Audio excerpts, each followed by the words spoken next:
మళ్ళీ మళ్ళీ చెప్పి వాళ్ళ బ్లూ మీడియాలోని సాక్షి మీడియాలోని చూపిస్తారు కదా అని అదే అబద్ధాన్ని పదే పదే చెప్తే నిజమైపోతుంది అన్నట్టుగా మొత్తం ప్రెస్ మీట్ అంతా చూస్తే అందులో ఒక్క లైన్ కూడా నిజం లేకుండా మొత్తం 3 గంటల పాటు ఏకబిగిన అబద్ధాలు చెప్పగలగడంలో ఓ Guinness book of world record సాధించగలిగాడేమో నా ఉద్దేశంలో. సో తను యాక్చువల్గా మామూలుగా చూసుకుంటే అతను ఏమనొచ్చంటే ఒరిజినల్ హ్యాబిచువల్ క్రిమినల్స్ ఉన్న మెంటాలిటీ. పోలీస్ లాంగ్వేజ్లో ఈ హ్యాబిచువల్ క్రిమినల్స్, హ్యాబిచువల్ అఫెండర్స్ అని చెప్పి ఒకటి ఉంటుంది. యాక్చువల్గా అందులోనే మనం హ్యాబిచువల్స్ మామూలుగా మాట్లాడుకున్న ఇతగాడిని చూస్తే ఒరిజినల్ హ్యాబిచువల్ క్రిమినల్.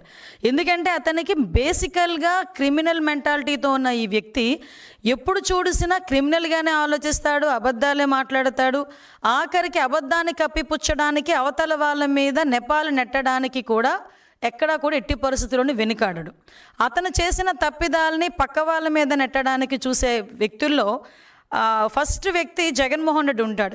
మొన్న నేను ఒకటి చూసా, మొహానికి మసి అంటుకుంటేనట తుడాల్సింది అద్దాన్ని కాదట, మన మొహం మనం తుడుచుకోవాలి. దాని అర్థం ఏంటి? మసిపోవాలంటే మన మొహం మనం తుడుచుకోవాలి. దాని అర్థం ఏంటంటే మనం తప్పులు చేసి పక్కోడి మీద నెడితే మన మీద ఉన్న మరకలు పోవు. ఆ తప్పులు మనం సరిదిద్దుకుంటాలనుకుంటే అప్పుడు పోతాయి. అలా ఉంది ఈరోజు జగన్మోహన్ రెడ్డి పరిస్థితి చూస్తే. అంటే ఆఖరికి ఈరోజు చూసుకొని ఒక 35 సంవత్సరాలుగా వ్యాపార రంగంలో ఏకబిగిన అవార్డులు సాధించుకుంటూ ఎక్కడా కూడా ఎటువంటి మచ్చ లేకుండా వెళ్తున్న హెరిటేజ్ ఫుడ్స్ మీద కూడా అతని తాలూకా అక్కసును వెళ్ళగక్కడం చూస్తూ ఉంటే నిజంగా ఒక పక్క నుంచి నవ్వు వచ్చింది, ఒక పక్క నుంచి బాధ అనిపించింది.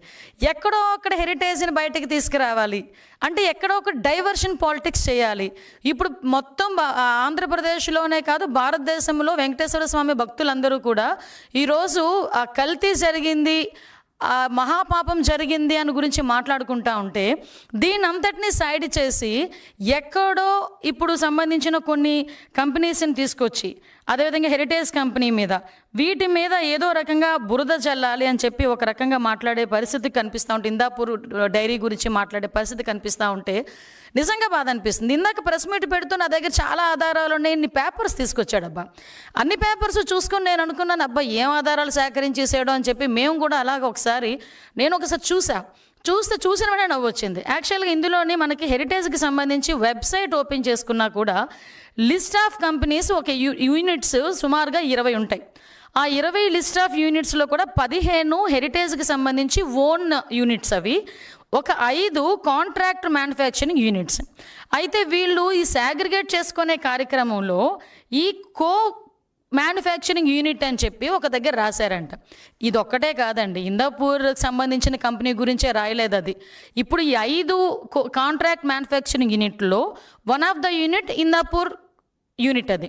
అయితే దానికి కూడా ఈ 5టికి కూడా మ్యానుఫ్యాక్చరింగ్ యూనిట్ అనే రాశారు తప్పించి దానికి ఒకటి కూడా ఎక్కడా కూడా రాయలే. అది కూడా ఏంటంటే వాళ్ళ సిస్టంలో ఒక ప్రోగ్రామ్గా వాళ్ళు చేసుకున్నారు తప్పించి ఏదో మిమ్మల్ని మభ్యపెట్టడానికో జనాలను మభ్యపెట్టడానికో చేసిందైతే కాదు అని చెప్పి చాలా క్లియర్గా తెలుస్తుంది.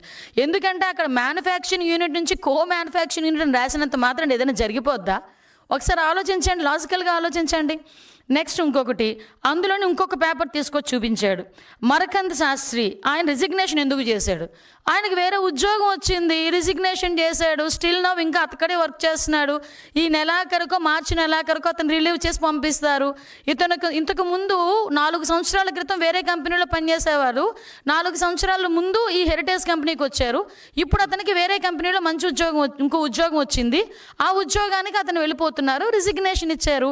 ఇది కూడా వన్ ఆఫ్ ద యాక్చువల్గా నార్మల్ ప్రాక్టీస్ అది. అంటే దీన్ని కూడా ఈ రాజకీయానికి ఉపయోగించుకుంటున్నారంటే ఏదో అంటారు కదా, సూక్ష్మ రంధ్రాన్వేషణ చేస్తున్నారనమాట. కానీ ఏదో అంటారు, కొండని